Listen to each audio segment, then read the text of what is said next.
Ha ha ha! A bit of Castlevania NES style. Castlevania 1, 2 and 3. Ha ha ha! Hello YouTubers, this is Paul's Best for UK and I'm going to be reviewing Castlevania 1, 2 and 3 for the Nintendo Entertainment System. So first of all we choose Castlevania 1.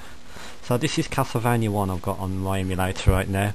I'm using FCE Ultra, the best Nintendo emulator in my opinion. So let's start the game. This is 1987 for Konami. So the demo comes on if you leave it long enough. Let's start the game. So you press the start button. Now, basically you're presented with an animation of him looking at the gates.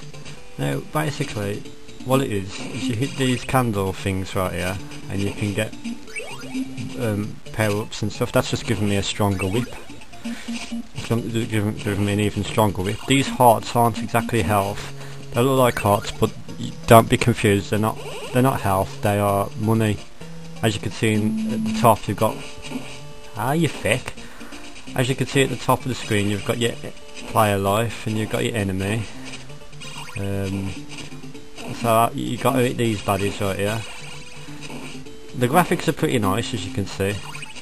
Typical for an NES game. This is the first Castlevania game. The game was also available on the Amiga, the PC, the MSX, even the Commodore 64, believe it or not. The Commodore 64 version wasn't that bad. Anyway, this is an NES version, Nintendo version, so let's keep going on our quest. If you look at the top, you've got your enemy. That's the boss, that is, at the end.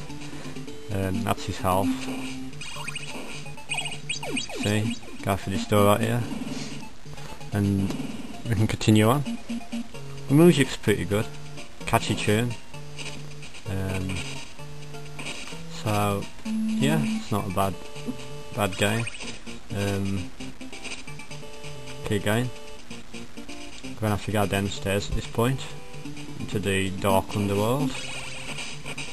These things jump at you up from it to see now at you. What are you beef? Have some of that. Yeah, we go back up the stairs to the other side. Have some of this. So we can climb up now. And jump across. Now I've just skipped to the boss bit because of the YouTube 10-minute limit.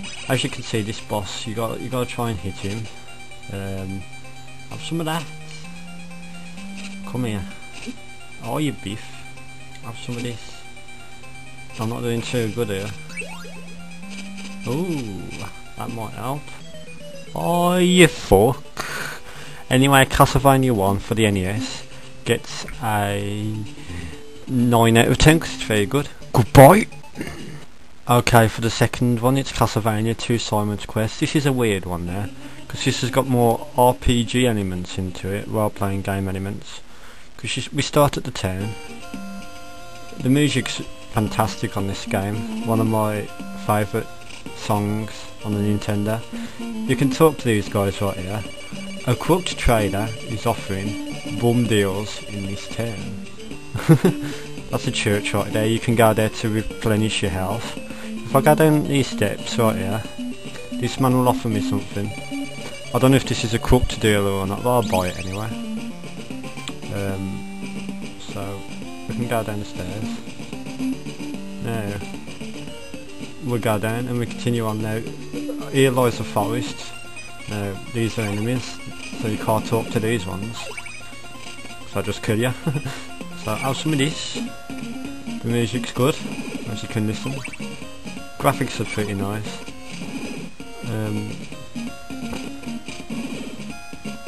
Have some of this. So we continue on.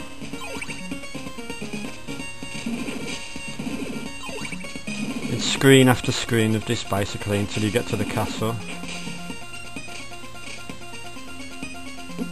One thing that's annoying about this game is after a bit it will say what a horrible night to have a curse. So suddenly it turns night, there's more enemies and you can't interact with any of the people in the towns because because the towns are just full of enemies then. So it's a bit shitty when it's at night, this game. If you press pause, you'll notice that it's telling you what you're carrying. It's got the time and the game and other things.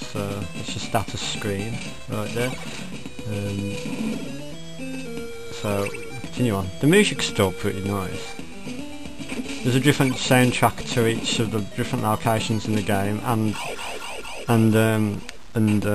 different turns. So what game have you get continual password. Anyway, Simon's Quest, Castlevania 2. I'm gonna give a 7 out of 10. Good boy.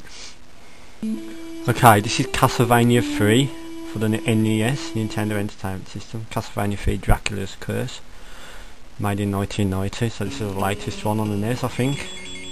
You get to enter your name. So there we go. Put my initials in 8 and start the game. Now this one is my favourite one of the 3. The music's excellent on this game, and graphics are really good. As you can see, it's took back to the original. It hasn't got the Simon's Quest feel to it anymore. So we're back at like the original feel. This game is basically the original, but with better graphics and different levels. It's my favourite one of the series anyway. My actual favourite Castlevania game of all time is Castlevania, Super Castlevania IV on the Super Nintendo. But for the NES, this is my favourite one. I'll have to review Super Castlevania for you. Viewing pleasure soon, because it's very good, that is. Have some of that. To be honest, I haven't played on the Nintendo DS Castlevania games, so they might be quite good. I can't review Nintendo DS games because I don't have a Nintendo DS, and the emulators aren't exactly working that well at the moment. So, are you beef? The Castlevania games on the Nintendo 64 were okay as well. They had like a 3D element to it.